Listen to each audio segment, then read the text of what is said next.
All right, welcome back to the channel. This is going to be a shaky video. I tried to do the best I could filming this, and I hope it comes out somewhat decent to explain why I put a LS rack and shaft in a 93 to 97 Camaro, and I'm going to try to explain the differences.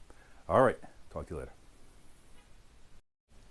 All right, a lot of you got questions on what's the difference between an LT rack and an LS1 rack.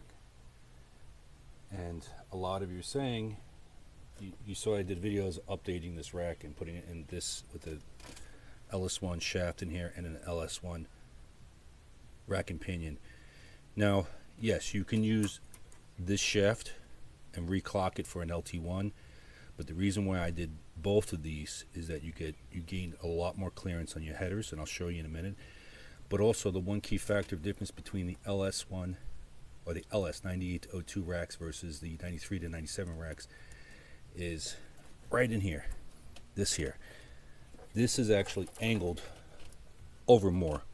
So it shoots the shaft out this way a little bit further, about a half an inch, no, about, I say a quarter of an inch, which gives you even better header clearance than anything. That's why they use it on the LS, because the way the exhaust manifolds came down, they need that little extra space there. But on the LT1 guys, you can take advantage of that, and I want to show you up where the LS shaft shines. And hopefully this will come out. See how much clearance there is? Let's see if we can get backlit. Without dinging the headers, these are pretty big headers. These are 1 3/4 inch. They're not the 1 7/8, but usually this will rub right here because, again, this shaft would be out just a little bit, just smacking that when you're making the turn on the wheel here, and you don't have to deal with that at all. Also down here, there's a solid coupler which doesn't have the rag joint anymore, and on top of that, having an advance of the shaft, is that you don't have that slide mechanism right here, and I'll show you that on the LT1 shaft.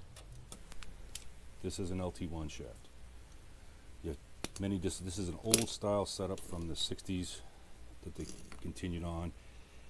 Usually there's a rubber coupling here. Right here has an unbalanced washer in here, or metal piece here that gets rid of the rubber thing that I did years ago.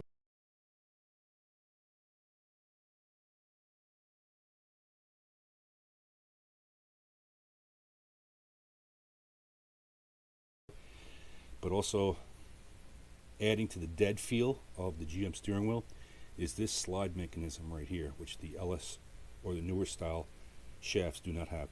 This slides up and down, but over time it wears out. So you get that wonky, can't get that dead steering. You know, the steering it's in the middle. You can't. It shakes. So, you know, it'll go back and forth on the steering column. And this is the main culprit here, and also the worn out rubber bushings here.